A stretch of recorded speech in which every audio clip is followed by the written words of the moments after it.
Kiedy tylko dowiedziałem się, że Silentium PC, a konkretniej SPC Gear wychodzi z projektem klawiatury mechanicznej, od razu zacząłem zacierać ręce i dopisałem sobie tą pozycję do moich życzeń testowych. Jak bowiem przejść obojętnie obok zasiedlania nowego segmentu na rynku przez markę, która wkupiła się w serca Polaków chłodzeniami, obudowami, zasilaczami, a nawet fotelami dla graczy. Dlatego też dzisiaj w tym materiale wspólnie z Wami przyjrzę się nowej klawiaturze mechanicznej od SPC Gear.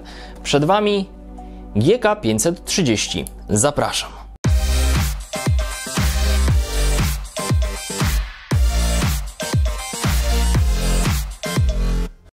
Pozwolicie, że dzisiaj pominę pudełko, bowiem poza papierologią i stertą informacji oraz grafik to zwykła tektura bez czegokolwiek interesującego. Wiem, że chcecie od razu rzucić okiem na tą świeżynkę, więc proszę bardzo.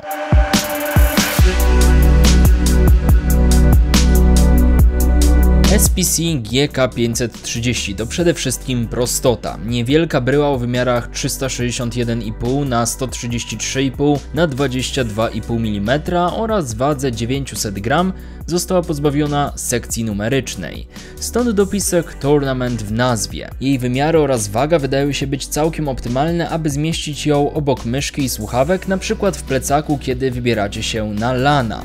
Nie musicie również obawiać się o jej wytrzymałość w czasie transportu. Całość wykonano z naprawdę grubego, twardego plastiku, a górna płytka to już metal i próby jakiegokolwiek wyginania na boki kończą się porażką. Do tego ujawnia się również niezłe spasowanie, bowiem nie uświadczyłem żadnych trzasków czy zgrzytów, a powierzchnia korpusu, co również należy zaznaczyć, jest matowa i odporna na zarysowania. Zajrzyjmy pod spód. Tutaj w oczy rzucają nam się 4 gumowe stopki antypoślizgowe, miejsce na kluczyk do wyciągania klawiszy oraz kanały do przeprowadzania przewodu.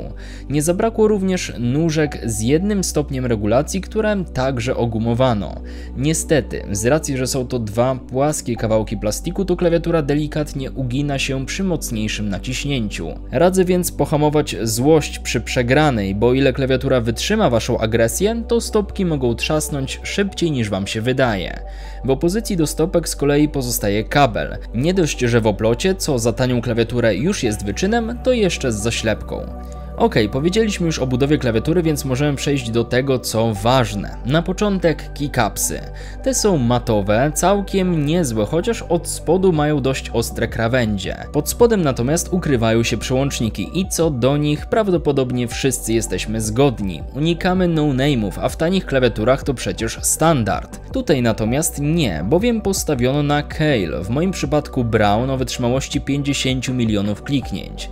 Jeśli preferujecie natomiast głośniejszą pracę i wyczuwalną aktywację, możecie zdecydować się na wersję z przełącznikami Blue. Ja natomiast preferuję ciszę i tutaj takową dostałem. Zresztą, posłuchajcie sami.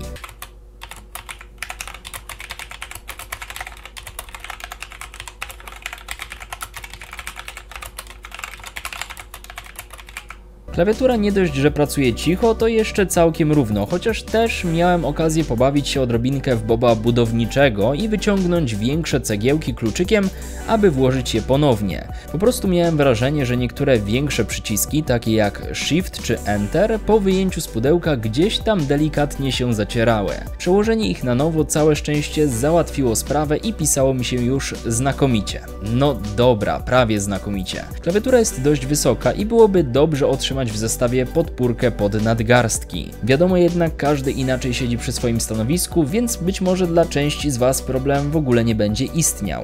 Całe szczęście w modelu 550 podpórka pod nadgarstki już jest zamontowana. A skoro już delikatnie wybrzydzam, podświetlenie. Jakiś artysta malarz wymyślił sobie, że na pudełku umieszczą RGB a la choinka. Nie wiecie jakie to? O takie. Najbrzydsze możliwe. No proszę, zgódźcie się ze mną. A przecież klawiatura tak ładnie świeci w trybie tęczowym czy 16 kolejnych, bo form podświetlenia mamy łącznie 18. Poza tym otrzymujemy predefiniowane profile do gry. Jest ich 5, ale bez problemu jesteśmy w stanie programować kolejne profile pod następne tytuły. Jeżeli gramy w moby, może to być inny układ podświetlenia, jeżeli gramy w shootery, inny.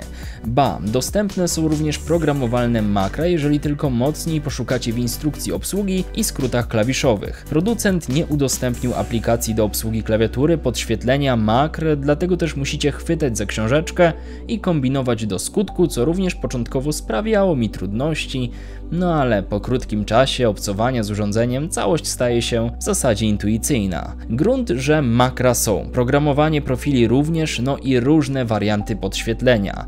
Bardziej świadomi widzowie mogą również zapytać o anti-ghosting. Występuje w dwóch formach. Pierwsza do 6 przycisków, a druga odblokowuje go w pełni. Tym samym wszystkie przyciski mogą działać jednocześnie bez problemu. Przy okazji warto dodać, że klawisze od F1 do F12 pełnią dodatkową funkcję klawiszy multimedialnych, które odpowiadają m.in. za kontrolę odtwarzacza muzyki, głośność systemu czy otwarcie przeglądarki. Wymieniając te wszystkie funkcje, w zasadzie dostałem delikatnej zadyszki.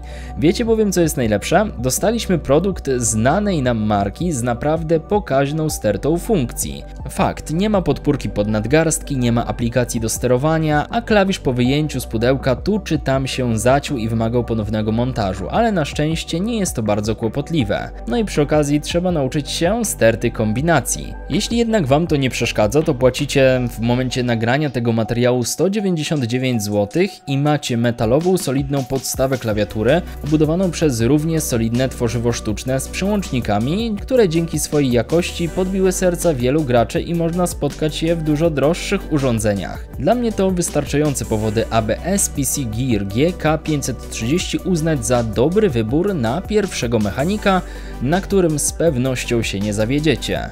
A Wy co sądzicie o tej alternatywie dla ściąganych spoza kraju wątpliwej jakości mechaników? Dajcie znać i do usłyszenia w kolejnych materiałach. Cześć!